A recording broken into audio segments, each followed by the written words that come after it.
One of the great tragedies and mysteries of the Torah are the deaths of Nadav and Avihu.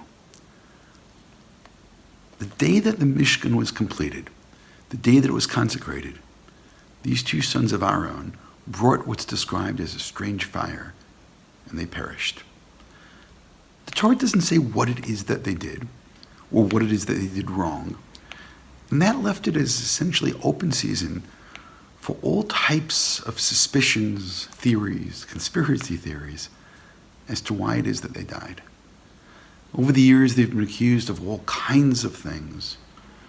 Perhaps they were already plotting to take over from Moshe and Aaron. Perhaps they never questioned, they never asked Moshe what it is that they were supposed to do. They acted on their own. Some say they never got married. Some say because they didn't have children. Some say they didn't get married because they didn't think that anybody was good enough for them. And on and on and on. We find opinions that perhaps they were intoxicated. And each one of these opinions has something in terms of the text. Sometimes it's a very, very thin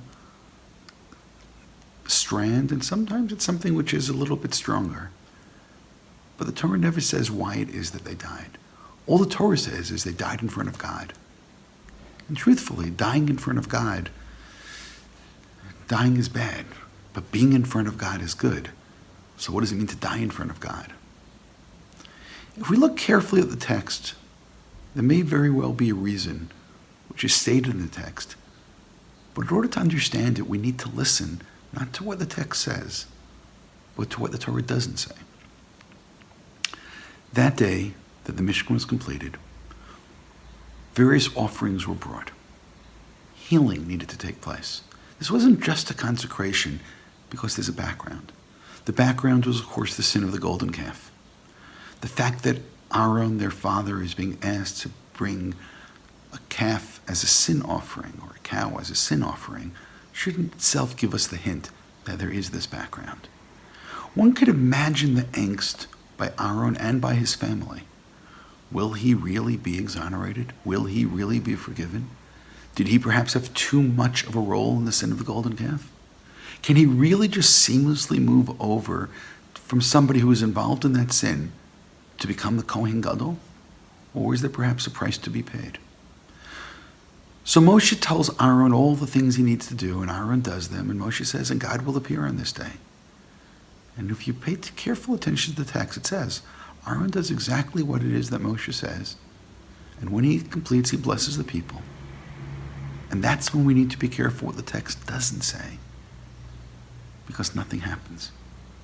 Then Moshe and Aaron team up together, and now they bless the people, and then a fire comes down.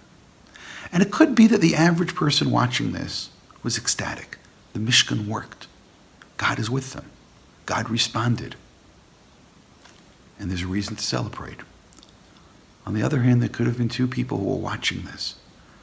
And what they saw was that their father's prayer, quote unquote, didn't work. When Aaron finished, the fire didn't come down. It was only when Moshe joined him. And it's at that point that Nadav and Avihu go and they enter in and they take the Ketoret, they take this offering, and indeed fire comes down from heaven, which means their action causes a divine response. Again, listening to what the Torah hadn't said, we perhaps now can suspect it was their father's honor that they were concerned with.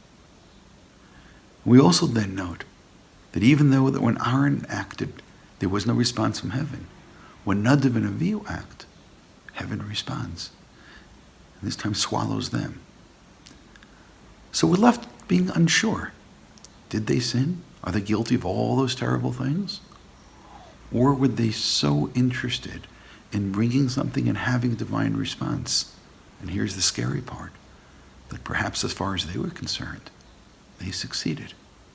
Because they, Nadav and Avihu, the sons of Aaron, see themselves an extension of their father. They bring the Ketoret, which one day, very soon, will be what Aaron is told to bring on Yom Kippur, the day of forgiveness. And when they bring it, the fire indeed comes out of heaven. Nadav and Avihu succeed. As far as they're concerned, they succeed. As far as they're concerned, the family of Aaron is exonerated the family of Aaron, caused this divine response, the family of Aaron can have their heads held high.